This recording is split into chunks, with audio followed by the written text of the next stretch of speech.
We live in a very youth-oriented society and culture. In some ways, it's sort of paradoxical because we live at a time when the average age in this country is older than ever. And that is, if you take the sum total of the population and you average the ages together, in years past, the average age of this country was considerably younger because, of course, families were larger and the number of children factored in. A far greater percentage of the population of the nation was under 20 than is the case today. In fact, we, by comparison to certain nations, particularly some of the nations with burgeoning population growth in Central and South America and portions of Africa and even some areas of Asia, but particularly Central America and Africa, where the average age may be as young as 16 or 17. You take the total population of the country.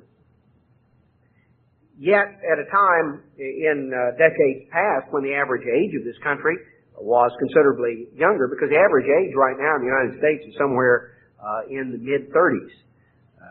In other words, if you were to take that half of the people in the country are older than that and half the people are younger, that average age has been moving up. Back in the early part of the century, the average age was on down, turn of the century, the average age was probably closer to about 20. That about half the people in the country were older than that, than early 20s, and half the people were younger. Today, that's moved on up to about mid-30s.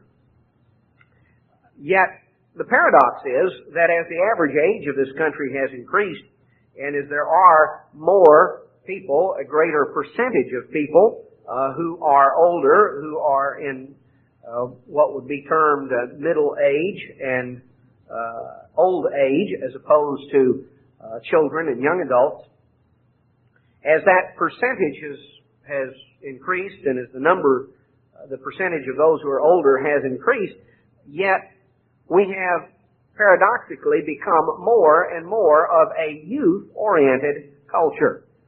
That there has been tremendous emphasis on youth that has increasingly developed. I'll show you even some prophetic references to it. Now, some of this, of course, was during the what's called the baby boom years right after World War II. There was, of course, as most of the young men in our nation, having been away from home, away from their families during several years of World War II, the return of this group of young men back to the nation at the end of World War II and the demobilization of our military began a process that certainly the latter part of 1945 and particularly 1946, 47, 48, 49 saw what was called a baby boom. In other words, a gigantic number of babies being born in those years as young men were coming back home and either coming back to a wife or were getting married as they got out of the service and establishing their families, having been gone and away for several years. And so there was a gigantic jump in the number of babies that were born in this country, and that has had its effect just in terms of the demographics of the numbers and the percentages. But in spite of all that, there is an emphasis and an increasing, it has increased in years past, in recent years, this emphasis on youth. In fact, there's really a multi-billion-dollar industry that is dedicated to helping people look and feel younger. You know, there are all sorts of approaches to it. They're health-oriented approaches. They're books. They're diets. They're spas. They're all sorts of things that relate to a health-oriented approach of being younger and feeling younger and looking younger. They're cosmetic approaches. Whether you're talking about anything from hair dye and makeup to wigs to you name it, that represent an approach. There are medical approaches. to the subject of trying to look younger and feel younger. That would include everything from plastic surgery and hormone shots and all sorts of things. There are various approaches, whether it's health-oriented or medical-oriented or simply cosmetic-oriented. But in spite of all these attempts, you see, to look younger and feel younger and somehow give the appearance of being younger, people keep getting older. And, of course, there's only one alternative to getting older. You know, there is one alternative, but it's the alternative nobody wants. There's only one way to avoid getting older, and that's dying young. I don't really know of any other way to avoid getting older. And that being the only alternative, nobody wants that alternative. You know, they don't. People fight and resist against getting older, and yet they don't like the alternative. So what can they do? Well, we've got various problems in this country right now. Many of them related to the healthcare industry and to the burgeoning and ever increasing amount of the GNP that is being spent on healthcare in this country. Social Security crisis because, in many ways, of government mismanagement of the Social Security Trust Fund. But the nursing home industry is something that has virtually come into existence in recent years. It was something that, for all purposes, was almost non-existent prior to World War II, and it has become a real growth industry. It's burgeoning numbers in nursing homes. A lot of people view old age as something that is virtually a disease. Yet, the reality of it is, when you stop to consider, God designed the aging process. You ever thought about that? God designed the fact that we age and the things that go together and characterize age. The Bible has quite a bit to say about age, about old age, about the role of older people in society. And it's a subject that is often overlooked, but is something that the Bible focuses on quite a bit. And I think it's appropriate that we take stock of some of what God has to say and understand a little more clearly why He says what He says, what He says, and why He says it. In the book of Isaiah, chapter 3, there is a prophecy concerning our time and our day. Concerns the collapse and the fall of the Israelitish nations, the United States and British Commonwealth nations. It's been perhaps quite a while since a sermon has been given on that particular subject. It is something that I hope to address a little later on in the summer in terms of going into a lot of the background on that. But just to, without going through and getting off on a different subject and trying to prove that right now, that this is what is addressed in Isaiah 3. Let's look here as we have a prophecy concerning the end time, as most of Isaiah does concern the end time. And it talks about the fact that there are various things that are going to be removed. It's going to be taken away, the stay and the staff, the whole stay of bread, the whole stay of water. So there's a reference to a coming famine. There is a reference in verse 2 to the mighty men, the men of war, the judge, the prophet, the prudent, the ancient. All of these being taken away, that there's going to be a dearth of food and water. There's going to be a dearth of leadership, of capable, competent leadership. And certainly we see much of that vacuum in the country today. He says, verse 4, by comparison I will give children to be their princes, and babes shall rule over them. The people shall be oppressed, every one by another, and every one by his neighbor. The child shall behave himself proudly against the ancient, and the base against the honorable. So God talks about a society being turned upside down, and He says people will be oppressed, every one by another. Everyone by another, everyone by his neighbor. So He describes a society that is rent with strife, that is rent with unrest, that is rent with all sorts of trouble and distortion. We've certainly seen that We see it whether it has to do in everyday life or whether it has to do in the rising crime rate, the rising extent of violent crime, of crimes against property. The fact that many of us, those of us who are certainly middle-aged and older, grew up in a time when it was uncommon to lock your doors at night. There are a lot of you here that the biggest lock you had on your door was the hook and eye on the screen. That was more to keep the dog from coming in and going out than it was anything else. And there are a lot of you that remember that, and for whom that was the case. That was for us. It is for very, very few anymore. Very, very few anymore. People shall be oppressed, everyone by another, everyone by his neighbor. All sorts of strife and difficulty and problems of this sort. The child shall behave himself proudly against the ancient, and the base against the honorable.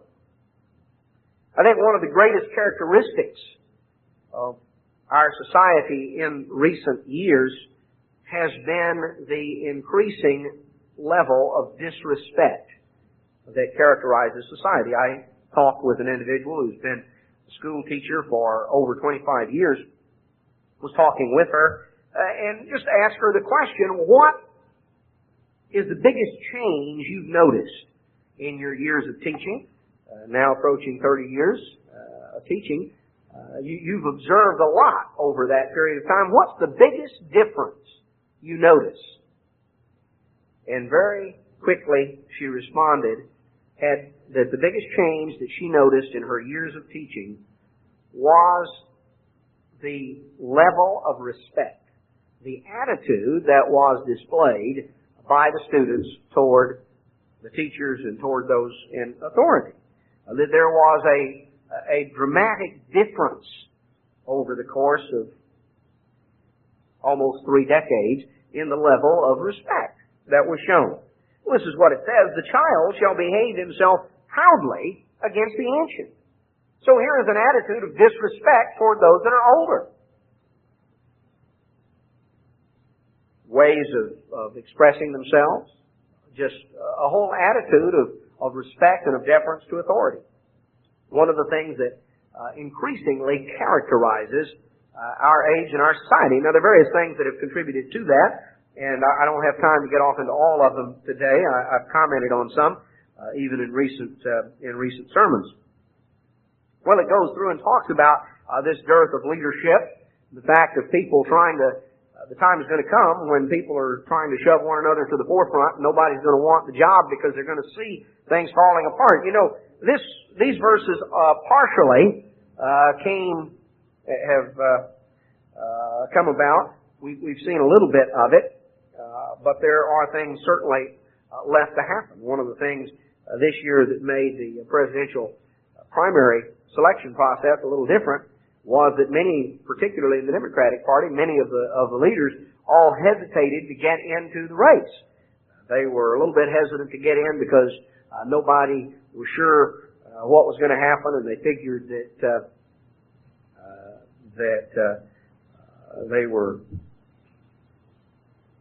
that it was not going to be successful. So they were sort of all hanging back. Well, what is addressed here in verse 6 and 7 is not so much that people are hanging back because they're afraid they're going to be defeated, but a matter that as things start to unravel and fall apart and the insolubility of some of these things become more and more apparent, that nobody's going to want to be in the position of having to take responsibility for it. And this has not fully come to pass, but it shall. So it goes on here. In verse 11, it says, woe unto the wicked, it shall be ill with him, for the reward of his hand shall be given him. People ultimately will reap what they have sown. As for my people, children are their oppressors, and women rule over them. O my people, they which lead you cause you to err and destroy the way of your path. The Lord stands up to plead and stands to judge the people. And it goes through and talks about the fact of God's intervention. So we're looking at things that are to characterize society. And he said, as for my people, children are their oppressors, women rule over them. So he talked about a society where things turn upside down, a society that is not based and not predicated on the values and the order that God has established. So he talks about this sort of thing and this attitude toward of youth toward age that would come to characterize our nation in the end time. In 2 Timothy chapter 3 and verse 1, the Apostle Paul writes, "This know also that in the last days perilous times shall come, dangerous times. Men shall be lovers of their own selves." The first and primary characteristic, we're told, is going to be a self-oriented society. A self-oriented society. Now, people have always, when it says lovers of their own selves, the focus is a very self-focus. Covetous, and that certainly, again, characterizes our materialistic society. Boasters, proud, blasphemers. I don't know of a time in certainly recent history that has been more characterized by just the wholesale disregard for any sort of reverence. The blasphemers, the craziness of it is that, well, I'll give you an example. There's a case right now before the Supreme Court. It involved a junior high school graduation, an 8th grade graduation that was taking place. And there was a rabbi whose son was in this particular class, this 8th grade class, and he was invited to give the invocation there as they had the service or the graduation ceremony. Well, there's a case that's wound up all the way to the Supreme Court because there were those who were violently upset about the fact that God's name was invoked. But there was a prayer that was given. Oh, that was terrible. Now, if somebody had gotten up and given a speech and had laced it with all sorts of vulgar words or used 4-letter words and taken God's name in vain, do you think that if you tried to stop that, they would have accused you of censorship? We've got a controversy going on right now, the so-called trash lyrics bill, that simply says that records that contain vulgar and obscene material and things of this sort have to be labeled as such, and they can't be sold to minors. And our governor is very, very concerned about censorship. It just strikes him as terrible that we would censor anything.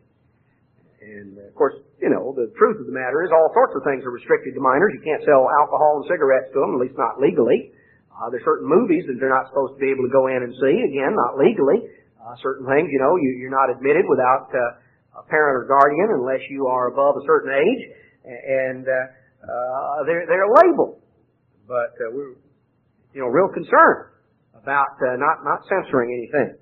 On the one hand, blasphemy, we can't censor blasphemy. But if somebody gets up and offers a prayer, if you mention God's name in reverence, that's terrible. That needs to be banned. If you want to get up and curse the air blue and use God's name in all sorts of blasphemous vulgarity, well, that's protected. And you tell me that a society that is that distorted that can't distinguish, one of the things that's mentioned in the prophets is woe unto them that call good evil and evil good. They get it mixed up. It's upside down. Somehow blasphemy is considered protected and reverence is considered terrible. Oh, that's un-American. You can't mention God's name in reverence, but if you want to get up and curse and yell out curse words and 4-letter words and all sorts of things like that, well, that's okay. There's a distortion. Men will be lovers of their own selves, covetous, boasters, proud, blasphemers, disobedient to parents. Unthankful, unholy. Disobedient to parents. An attitude, again, that expresses, that is very characteristic of an attitude of a society in rebellion. This was not the design that God intended for society. When you go back to the fundamental law of God given in Exodus chapter 20, the Ten Commandments,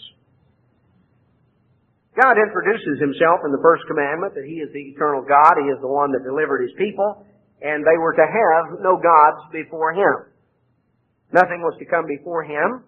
They were not to make idols, graven images, things that were to be used as representations of God, to be venerated and worshipped, because those things really serve to distort and to create barriers that block us off from the true God, who is a spirit and must be worshipped in spirit and in truth. The third commandment had to do with reverencing God's name, showing honor and reverence to the name of God, because God is God and is to be treated with reverence and respect. Fourthly, we were to remember the day that God has set apart and sanctified and made holy. And the fifth commandment in Exodus 20 verse 12 was, honor your father and your mother, that your days may be long upon the land which the eternal your God gives you. Honor your father and your mother. Now, what's involved here? You know, God considered this pretty important. He included it in with the Ten Commandments, right in there with not worshiping idols and keeping the Sabbath, and right in there with not killing, not committing adultery or stealing or lying or coveting. You know, God places these matters on a very important plane. So He says, honor your father and your mother, that your days may be long upon the land which the eternal your God shall give you. Now that ought to tell us something too. There is a promise that is included here. There is a statement, there is an explanation of why it is important to honor our parents. There's a promise that's included here. Now that's referred to back in the book of Ephesians. Let's just notice back here very quickly. In Ephesians chapter 6 and verse 1, it says, children, obey your parents in the Lord, for this is right. Honor your father and your mother, which is the first commandment with promise, that it may be well with you, and that you may live long upon the earth. So, here, this is singled out that honor is to be given, and it's singled out as the first commandment with promise. So this is a commandment that holds out a promise, and it has to do with dwelling long, with living long. It has to do, in Exodus 20, verse 12, it has to do specifically with that you might dwell long in the land which the Lord your God gives you.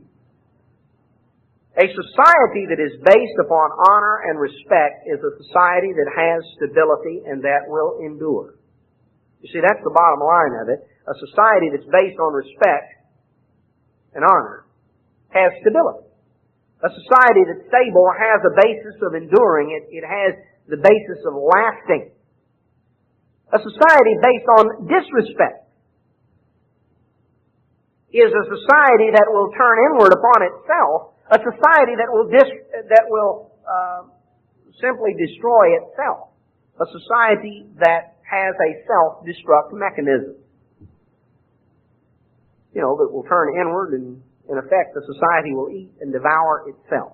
That's what we see going on in this country right now. The civil strife and unrest that has characterized our nation on and off for the last 2.5 decades or so, maybe a little longer than that, closer to 3 decades. The civil strife and unrest that has characterized our society during this period has been on a scale that has been unprecedented prior to that. And it is very directly tied in with attitudes of honor and respect.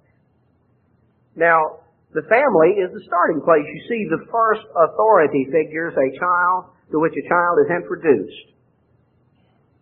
First authority figures are the parents. They're your father and your mother. Those are the first ones that you meet or to whom you're introduced. And the attitude that is developed in the home is going to carry over. It's going to carry over to the school. It's going to carry over to relationships in the neighborhood and in the community. It's going to carry over to relationships all up and down in society. And when this attitude of honor and respect is not learned in the home, there's going to be strife, there's going to be unrest, there's going to be all sorts of problems that are certainly going to result in the consequence of a society that is not stable and does not have a basis of enduring.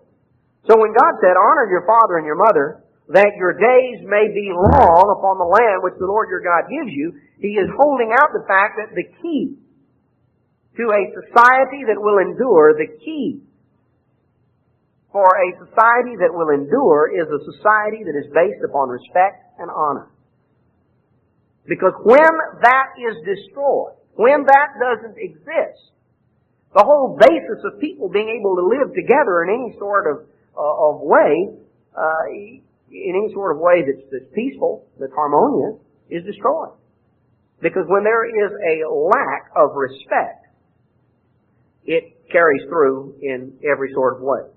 And when there is not respect that is extended on the basis of something of this sort, then what you wind up with is sort of a law of the jungle mentality, that whoever is the biggest, the strongest, has the most powerful, he's the one that everybody else gets out of the way of.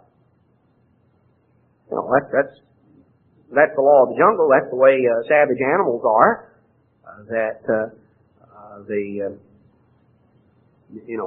animal that is the biggest, the strongest, the most terrible, the most fearsome, all of the others, in that sense, defer to that one. God didn't design human beings to be that way, that deference is to be given just automatically, that the one to be deferred to is the one that's the tallest, the biggest, the strongest, the most powerful, that has the biggest gun. God established a society where honor and respect was given to those who are older. Now, when children are young, when they're small, their parents certainly are able to dominate because they're superior in terms of strength and size and things of this sort. But honor your parents is not a command that has an age limit on it. It doesn't say honor your parents until you turn 20, which was, of course, the age of majority as God established it.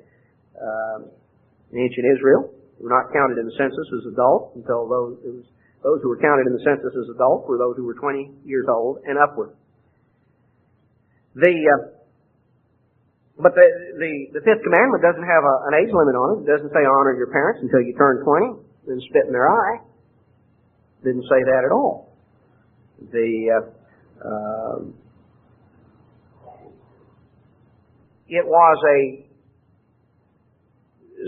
So the point of that is that for most of your life, as the years go by, your parents get older, that the honor and the respect that goes to those who are older in society doesn't go to them because somehow they're bigger, they're stronger, they're more powerful. It goes to them by virtue of the position that they occupy as the elders of a society. God established a society where those who were given honor were those who were elders, not necessarily those who were physically the strongest and the most powerful. And that is really the basis on which civilization exists, because when things revert back down to the law of the jungle, that respect is only given, is equated with fear, and you're only fearful of somebody that you think can do more damage to you than you can to them, then you really don't have the basis of any sort of a society that will endure. Instead of respect and instead of honor, you've got animosity, you've got resentment, you've got fear, you've got all of these pervasive characteristics that are just setting the stage for a society turning in upon itself. The fifth commandment, the commandment to honor our parents, sets the stage for a society that is predicated upon honor and respect. And these are factors that have greatly been diminished and lost in our age, that and have had a very detrimental effect on society. You know, the emphasis on that, as it goes back to a period, I think particularly you find this emphasis in the 60s, that was in effect, look, your parents don't know anything. You've got all the answers. You're the one that have the answers. And when you look at the civil unrest and the civil strife that became pervasive throughout this period of the mid to late 60s, or the decade of the 60s and the 70s, on into the 70s, you have one of the most serious consequences was that it was a generational matter. It was a younger generation who were encouraged to look with contempt on an older generation, to look on them with disrespect, and it has created problems in terms of relationships in our society that we're reaping the consequences of right now. When God got ready to deal with the nation of Israel, for instance, at the time when He proposed the covenant, in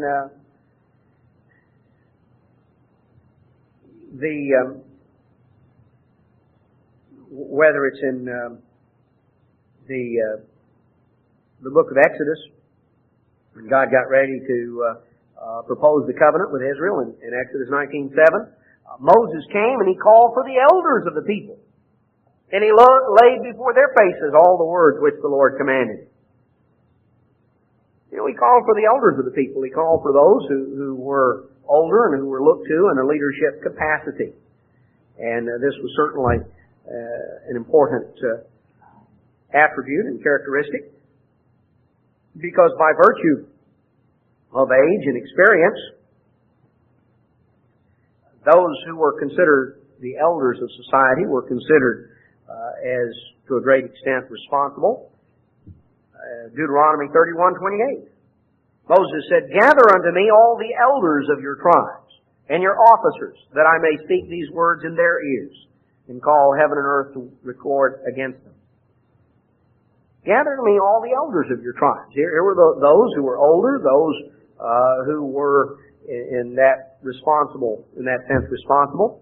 It talks about, in the book of Proverbs, chapter 31, a reference to, of course, the description here of what we term the virtuous woman, makes reference to her husband, and it says in Proverbs 31:23, her husband is known in the gate when he sits among the elders of the land. Now, the gates were the places of public concourse. The business was transacted here, legal business, commercial business. It was an area that people where people tended to gather and to discuss matters of import. Decisions were made, community consensus was arrived, and those who sat there were the elders of the land, those who were older, those who had gained experience in life. And it describes here, her husband is known in the gates when he sits among the elders of the land. And this is brought out. One thing that's important to consider is that there are different contributions to be made in the different phases, the different stages of life. That the contributions to society vary at different stages of life.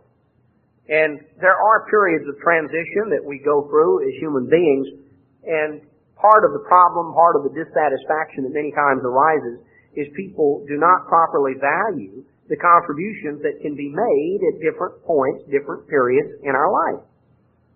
Because it's not exactly the same contribution. Our circumstances change, and there are things that we can do and that we can't do at any period in life. Those things simply change with time. And this is brought out. There are various places that we could go to look at that in terms of the variations in contribution. It says in Proverbs 17 and verse 6, the children's children are the crown of old men, and the glory of children are their fathers. This is a proverb that, in effect, what is it that an old man takes great pride and pleasure in? Well, his grandchildren. What is it that little children take great pride and pleasure in? It's their fathers. Boy, they're as a little child, a little small child, particularly perhaps little boys, but just little children in general, are going to look up to and be proud of their fathers. Little kids will brag about things as to what what their dad can do by comparison to somebody else's dad, and there's that description here. There is a different focus that we have in life. And of course our circumstances are different. When someone is young, at the time when physical strength is in its prime, and there are things that can be done and should be done, as a person gets older, he grows in experience, and yet physical strength, after a period of time, peaks, levels out, and eventually begins to diminish.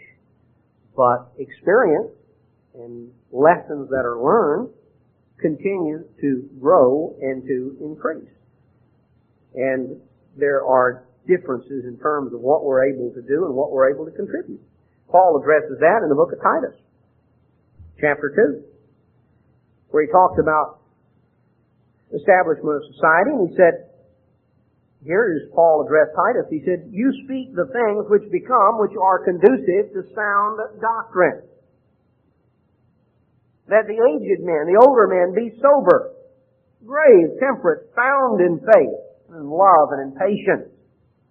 So here was to be an example of being alert, of being self-controlled, having a certain dignity and self-restraint. Here were characteristics that were to be exemplified as age advanced. The older women also, that they be in behavior as becomes holiness. Not false accusers, not given to much wine, but teachers of good things, that they may teach the young women to be sober, to love their husbands, to love their children, to be discreet, to be chaste, keepers at home, good, obedient to their own husbands, that the word of God be not blasphemed. Young men likewise exhort to be sober-minded, in all things showing yourself a pattern of good works, in doctrine, showing uncorruptness, gravity, sincerity, sound speech that cannot be condemned. So, Paul goes through and he addresses the characteristics of society and the fact that those who are older need to set an example for those who are younger. Where are young men going to learn? Where are young women going to learn? Where are you going to learn how to be properly a lady and a gentleman? That where is proper behavior and proper conduct? Where is it going to be learned? And there is a role here that is described of those who are older, setting a pattern, setting an example that will distinguish, will establish proper ways of conduct, proper ways of behavior, ways of interacting with others, and things that can be learned by those who are younger. And it's a very, very important role. Job even makes reference to it, or it's referred to in the book of Job, in Job chapter 12, where it says in Job 12:12, with the ancient is wisdom, and in length of days understanding. I've made comment before that one of the hallmarks of maturity is understanding the cause and effect relationship. And the reason for that is the fact that To properly appreciate and connect cause and effect requires a certain degree of experience. When someone is very young, they may see causes and they may see effects, but sometimes the connection between cause and effect can be 5 or 10 or 15 or 20 or 30 years. Every cause doesn't produce its effect immediately. Mr. Alvarado addressed the subject of diet in the sermonette, and he talked about the long-term health consequences of eating unclean foods, eating unclean meat, pork in particular.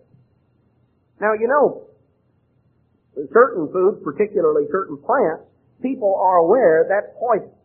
The reason they're aware that it's poison is because the cause and effect, it doesn't take very long to connect it. You sit down and you eat something that is a poisonous plant, and you're going to get sick immediately. If you were to try to make a salad out of poison ivy, it wouldn't wouldn't take you very long before you would start connecting cause and effect. That cause and effect with plants tends to be very quick. If you eat something that's poisonous, it tends to make you sick very quickly. However, in terms of animals, in terms of meat, the cause and effect is still there, but the impact is not as immediate. You can sit down and eat a ham sandwich and you don't just keel over dead the next moment. If you were to sit down and eat, a plate of arsenic, you probably would.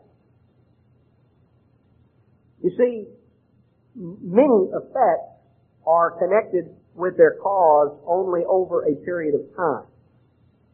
And over a period of time, observations can be made, and you can eventually arrive at conclusions, but many of those causes and effects may be only connected over a period of time of years. Some shorter, some longer. Young people can look around and they can see causes and they can see effects, but they lack the experience to connect some of these things together and to see why certain things lead to this result. One of the things that age and experience gives is a time of observation and a time of seeing, whether by observation or in some cases by being involved in it yourself, that there are consequences, there are effects that come from certain causes. Now those who are older have the basis, if they have been studying God's Word, they have the advantage of seeing what God says and of being able to observe over a period of years the practical results and consequences of both obedience and disobedience, because they've seen it over a period of years in their own lives and in the lives of others. When you lack that experience, you simply do not have the practical level of experience of putting it all together and connecting it. Now, you can take somebody else's word for it, you can believe it or understand it on a certain academic level. There may be things you refrain from because you respect and honor the individual who told you to refrain from it, and so out of honor and deference to them you do, even though you don't fully see the connection. As years pass and as you observe the lives of others who did not have that respect and that deference, you see the consequences in their lives and eventually you understand why. Because as you gain in experience. So, we're told that with the ancient is wisdom, and in length of days, understanding. That's certainly the way that it ought to be. And there is an experience that is gained over a lifetime of living life. And God places value on that. Certain lessons. We can start further up the ladder. It's like nobody has to climb the ladder. God didn't intend that we have to climb the ladder from the bottom to the top because you can't climb that far. But one climbs up a certain level, and the next starts from that point and climbs a little further. And every generation in a society properly ordered, and then certainly in the world tomorrow, in the millennium, when God's government is holding sway, each generation will be able to climb a little further. But you see, we start where we start as a result and as the basis of those who've gone before. One of the reasons to show honor and respect is that this is the basis of the start that we've had in life. The opportunities, the benefit, the level of experience and of learning, that's there. The contributions to society can vary at different stages of life, but human beings have the ability to accumulate experience because we have a language that can be spoken, we can write down, we can read the experiences of others. We can draw on not simply our own experience of however many years we've lived. We can draw on the experience of others who've lived, both of our contemporaries and those of our predecessors. Our parents and grandparents, from whom maybe we can hear it firsthand, and of generations before that, of whom we can simply read the written record. And so there's an opportunity to accumulate experience, to see where certain things lead, both for good and for bad. We have the opportunity to operate on accumulated experience. So we don't all have to simply reinvent the wheel. We don't have to go back to square one and every generation start over from scratch. How would you like to have to do that? We look and when we come on the scene, there are all sorts of things that are built, that are here.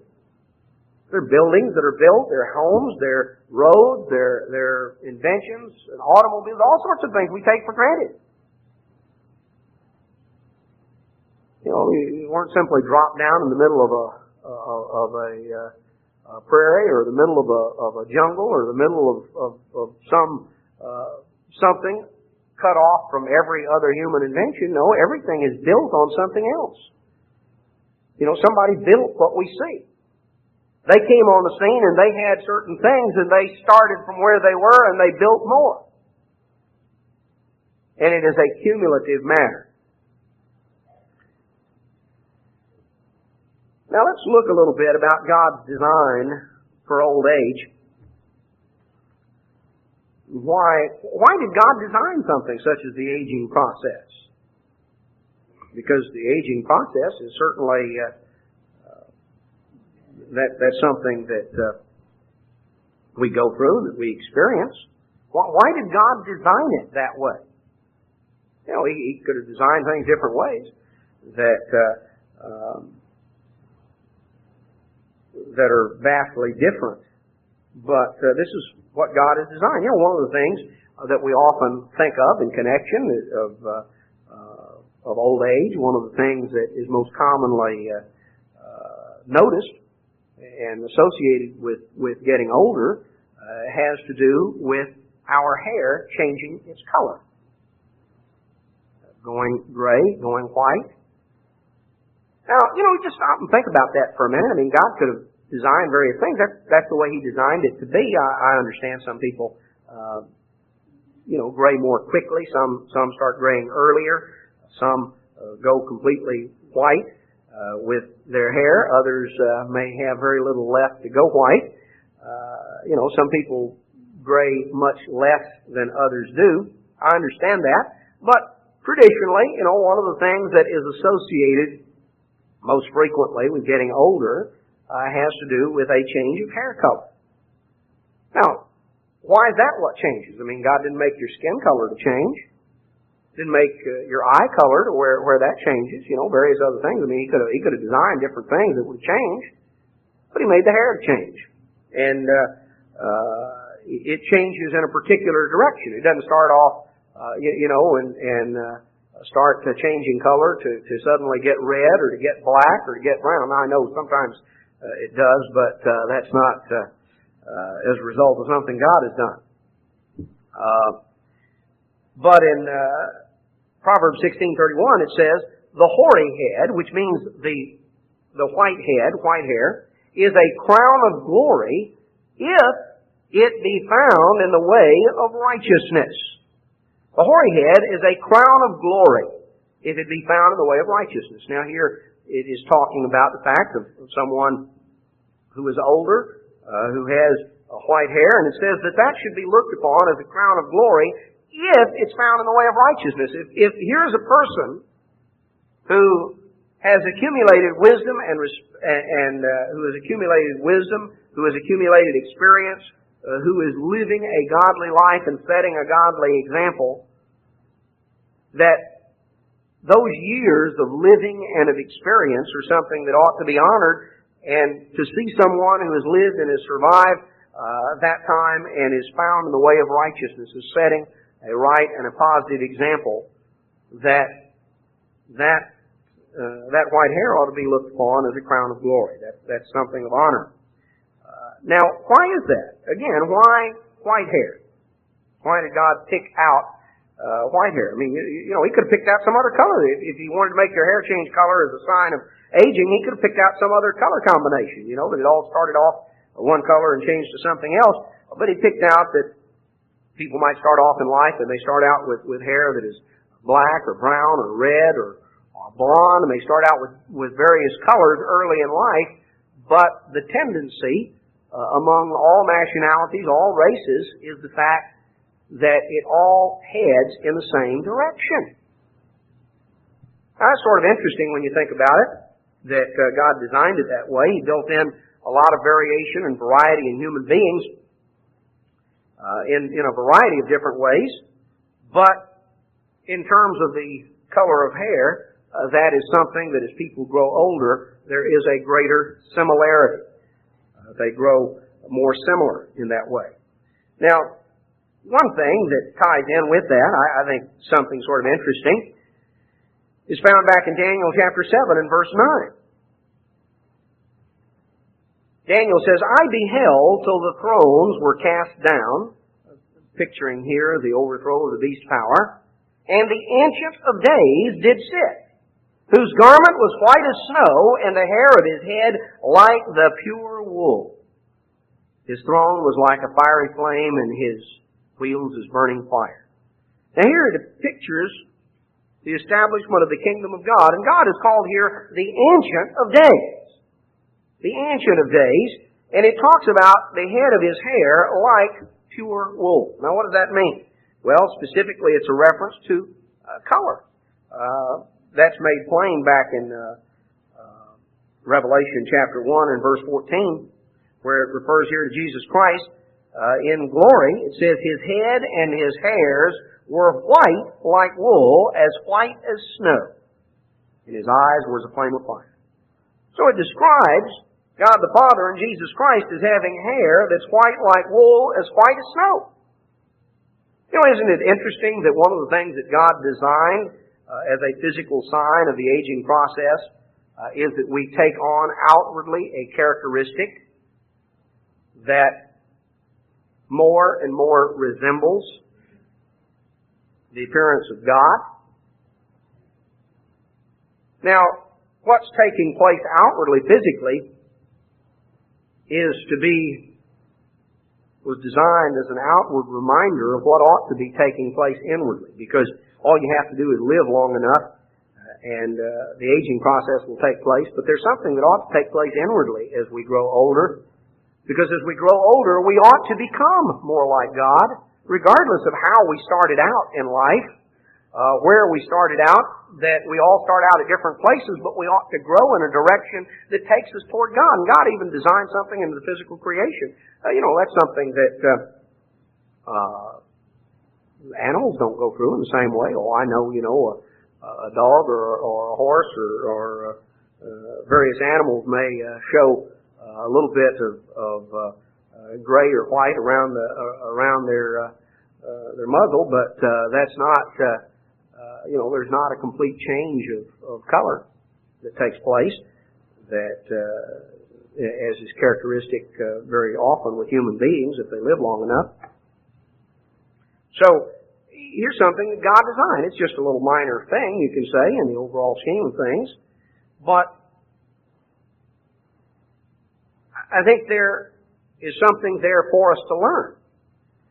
There is a principle that God designed human beings as they live longer to become more like Him, to take on more of His characteristics, to reflect more of Him. So, just as one of the characteristics of aging is represented by a change of the color of our hair. Another characteristic of aging has to do with a decrease in physical stamina. That physically, we just aren't quite what we used to be.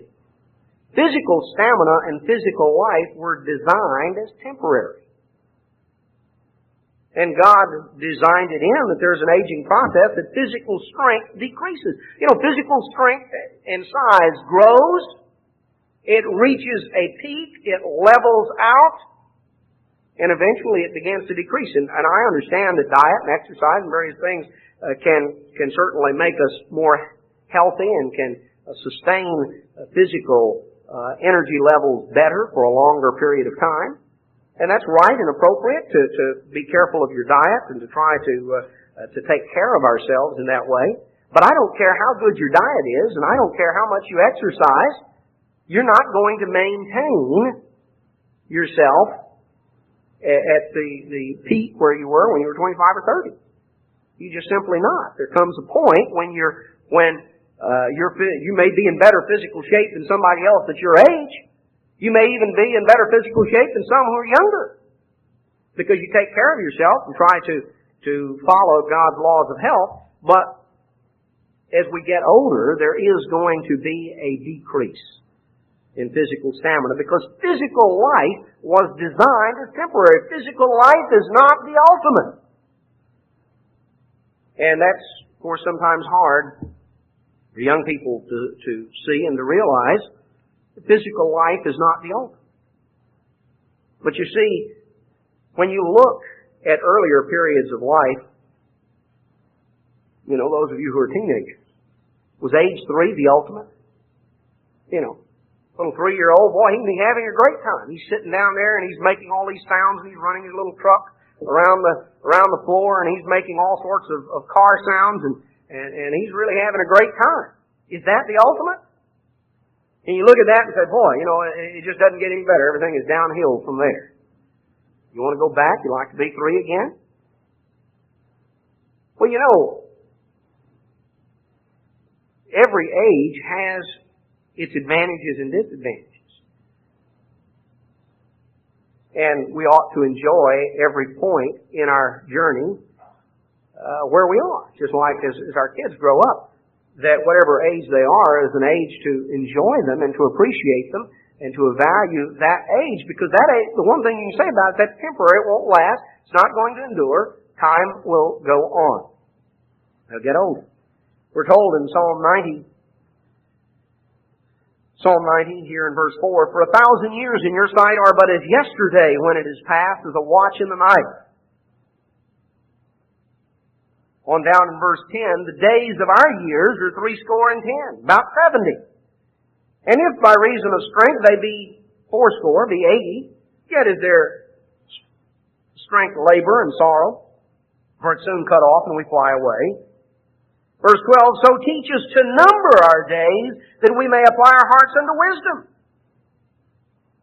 The point is that our life, whether we live to be 70 or 80 or beyond, is still temporary. It's temporary. It's not something that is going to sustain itself indefinitely. We're not self-sustaining. We have a need for something outside of ourselves. There is nothing we can do to sustain ourselves forever. Certainly, if we try to follow God's laws of health and we're careful of our diet and we try to get exercise, we apply the principles that God reveals the keys to in the Scriptures, we're going to normally be able to function better for longer.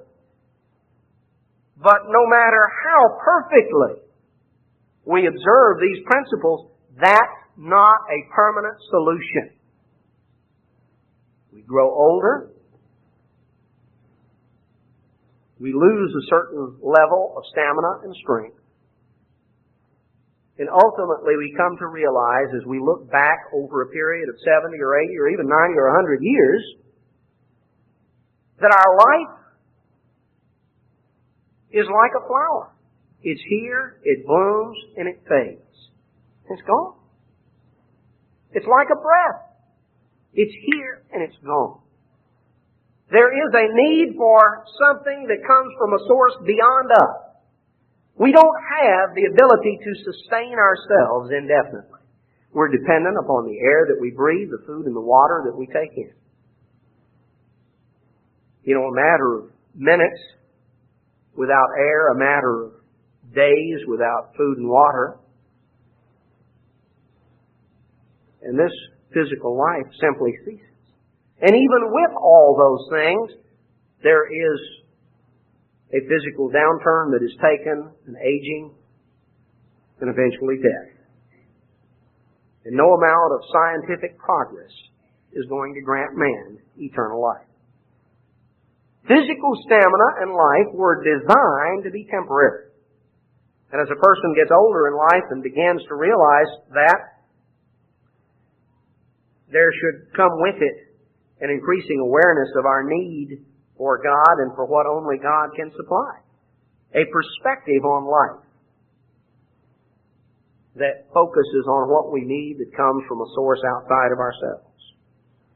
Now we're told in Ecclesiastes 12:1, remember now your Creator in the days of your youth, when the evil days come not, nor your years draw near, when you say, I have no pleasure in them. God says, look, the time to think about God is not just to wait until you're old and there are all kinds of things you can't do any longer. Time to really start thinking about God is when you're young, when you have so much of the future of your physical life in front of you, because there's a lot of problems that we can save ourselves from if we have God in mind, if we're thinking about God and conscious about God and what He's doing. But age advances. Talks about it in Proverbs chapter 20.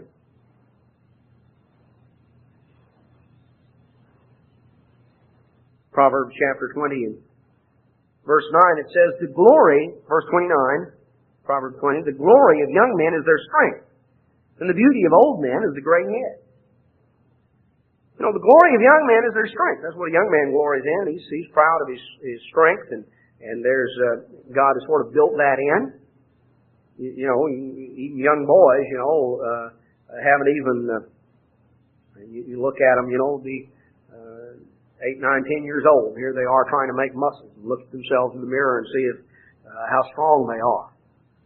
And there's the glory of young men glory in their strength. But the beauty of old men is the gray head. Now this has to do certainly with the accumulation of experience, wisdom, that as a person advances in years,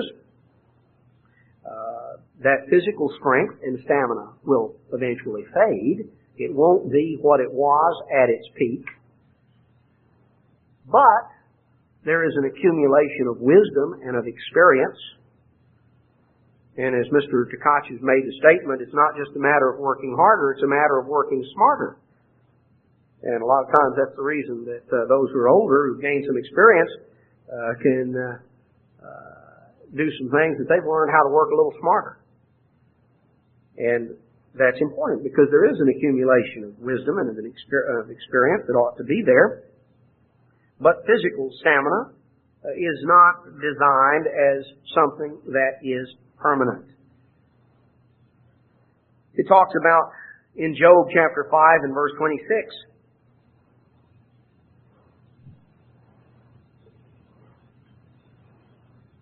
Job 5:26, it says, you shall come to your grave in a full age, like as a shock of corn comes in his season.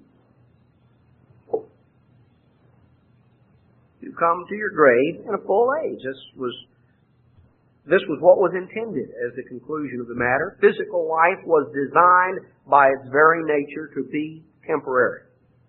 Physical life was not designed to endure forever. It was designed to be temporary. God was here talking to Abraham in Genesis 15:15. And He said, you shall go to your fathers in peace. You shall be buried in a good old age. So, what was told Abraham, and it was told him as a positive thing, it said, Abraham, you're going to live for a long time and you will die in peace. You'll die a peaceful death, not a horrible, traumatic death. You'll die a peaceful death. You will be buried. You're going to go back to the dust to whence all of your ancestors have gone. Physical life was designed to be temporary, because there is something beyond physical life to which we are told to aspire. God promises us the opportunity to have eternal life, to have immortal life, to live forever as a part of His family. But that's not something we possess inherently within ourselves. We can't give it to ourselves. We can't guarantee it to ourselves by some physical action. It's a gift of God. And as we age, we're reminded of that. We're reminded of our temporary nature and of the need we have for something to sustain us that comes from outside of ourselves. God designed old age as a time we were to become certainly more and more like Him, more reflective of His characteristics, just as He designed even outward manifestations of age. He designed it as a time that we were to become impressed more and more with our temporary state and the fact that of our need for Him. It was designed as a time, certainly, that respect and dignity was to be shown, because the basis of a society that has any qualities of endurance is a society that is built on respect. A society that is built on respect and on honor. Not a society that is based on brute strength. Because that's part of what separates man from the animals. A valuing of things beyond just simply what we stand in terror or fear of. And so, age, a time of diminished physical endurance and capacity and strength, was designed to be a time when greatest honor and respect was shown toward someone. Greatest honor and respect shown for those who are at a point in life that their physical strength and stamina is less. And yet the honor and the respect and the deference shown them is to be increased. That's why we're told in Leviticus 19:32, you shall rise up before the hoary head and honor the face of the old man and fear your God. I am the eternal. A society based on respect, based on honor, showing this proper deference and respect to those who are older. You know, there are other places that again address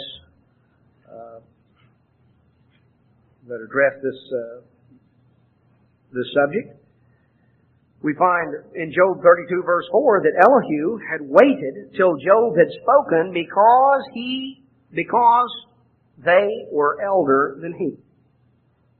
Now, in this particular case, Elihu had what he had to say was really the most on the mark of what anybody there said, but he deferred to them out of age, because they were older than he was, and so he deferred to them. He allowed them to go first.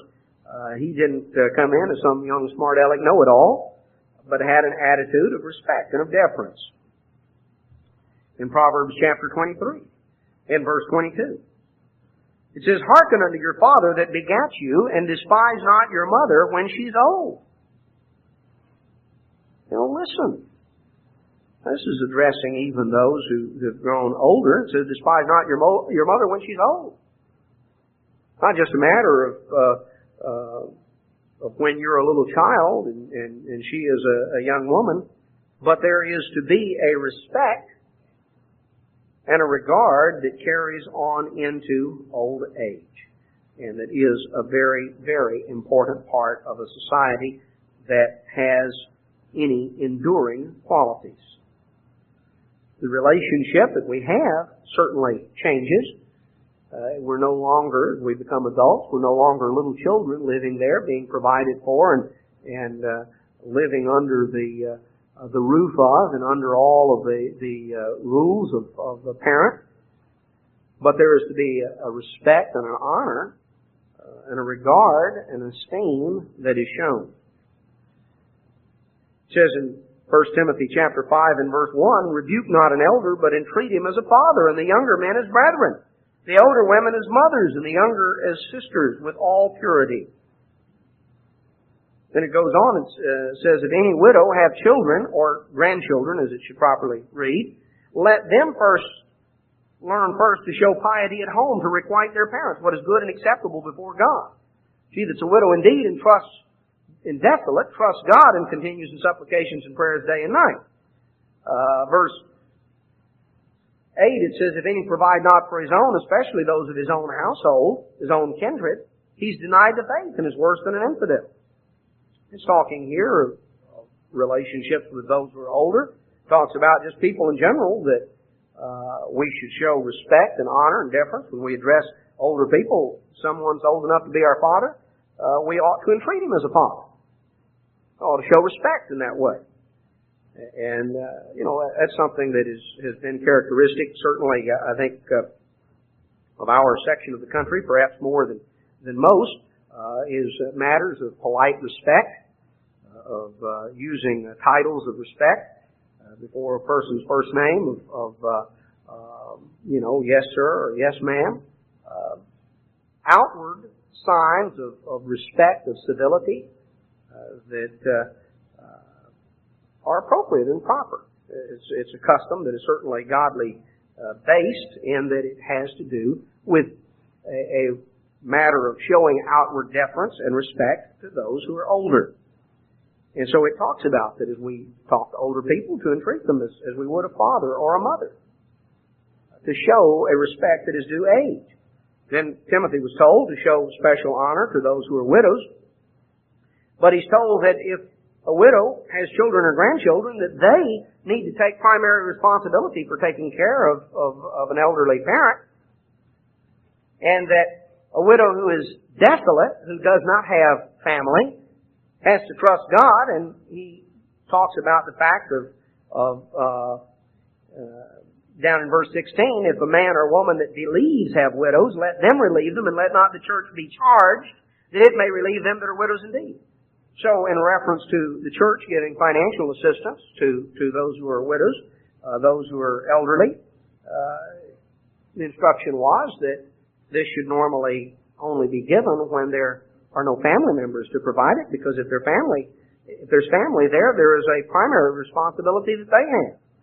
And that the church would normally provide for those who do not have family to provide for them.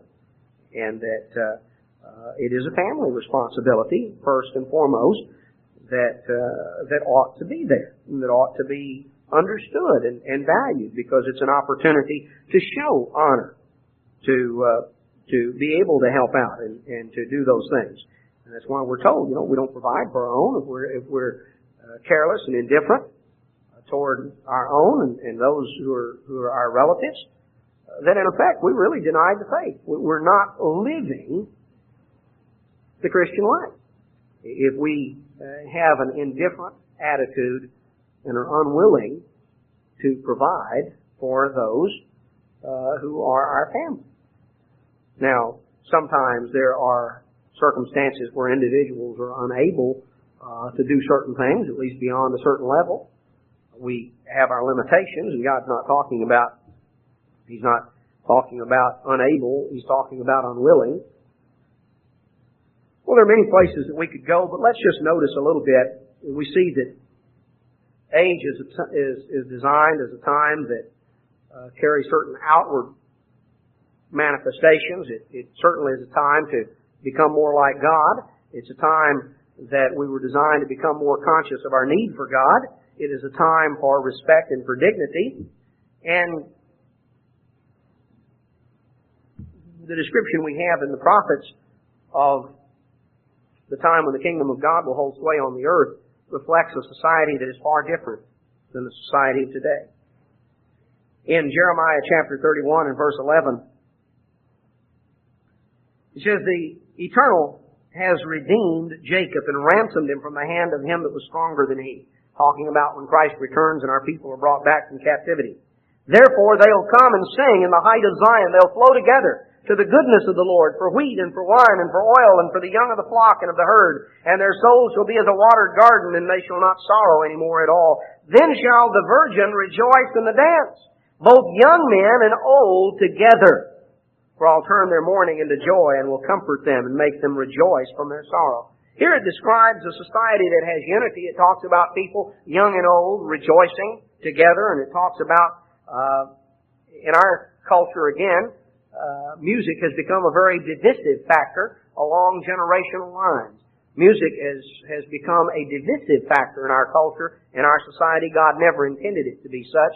God intended music to have a unifying effect, and certainly, again, this was far more characteristic in times past. Many of you can remember back years ago, community activities or community dances, and everybody from the young to the old were there and enjoyed the same thing. And they all had a good time and they rejoiced together. And that is characteristic of the world tomorrow. That's what it's going to be like then. It's not going to be everybody walking around with a set of plugs in their ears, tuned in to their, to their own thing. It's going to be that they'll rejoice together.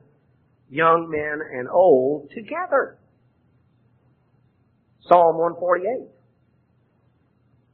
talks about an attitude toward God, praising God. Psalm 148 in verse 12, it says, both young men and maidens, old men and children, let them praise the name of the Eternal, for His name alone is excellent. His glory is above the earth and the heavens. Both young men and maidens, old men and children. Everybody, the whole society, the whole culture. Let's just notice one final place in the book of Zechariah, chapter 8. Zechariah chapter 8 and verse 3. Thus says the Eternal, I am returning unto Zion and will dwell in the midst of Jerusalem. And Jerusalem shall be called a city of truth, and the mountain of the Lord of hosts, the holy mountain. Thus says the Eternal of hosts, there shall yet old men and old women dwell in the streets of Jerusalem, and every man with his staff in his hand for very age. And the streets of the city shall be full of boys and girls playing in the streets thereof. Thus says the Lord of hosts, if it be marvelous in the eyes of the remnant of this people in these days, should it be also marvelous in my eyes, says the Lord? I'll save my people, and I'll bring them, verse 8, and they'll dwell in the midst of Jerusalem, and they'll be my God, and they'll be my people, and I'll be their God in truth and in righteousness. Old men and old women there. Some cases, as it describes, every man with his staff in his hand for very age. Little boys, little girls playing, elderly people walking in peace. Today you walk down the streets of the city and who knows what's going to happen. May get knocked in the head. Somebody will come up and rob you or try to take what you have. We live in a society and a culture that is a far cry from what's described right here in the book of Zechariah. But when the government of God holds sway over all the earth, honor and respect is not simply going to be equated with a card once a year. Our society does not have a proper attitude toward the elderly or toward the aging process. Quick telephone call on Mother's Day or Father's Day, card. That's not what honor is all about. Certainly, those things can be included in honor, but we have to realize that honor has to do with a society that is not self-based. And we need to learn to exemplify godly values in the midst of a selfish society. Realizing that what we have described is the basis of a society that has stability and endurance. A society that learns and appreciates the value of respect and of honor. We live in a culture that has increasingly thrown these concepts away. But they're a part of recapturing true values, and they ought to characterize us. They ought to characterize us in the way that we deal with one another. They ought to characterize us in the way that we deal in the community at large, and certainly in the context of our own families. because it is a very vitally important concept, one that underlies the whole sense of community, society, and civilization, and that will be the basis of reordering an entire society, reestablishing an entire culture in the world tomorrow.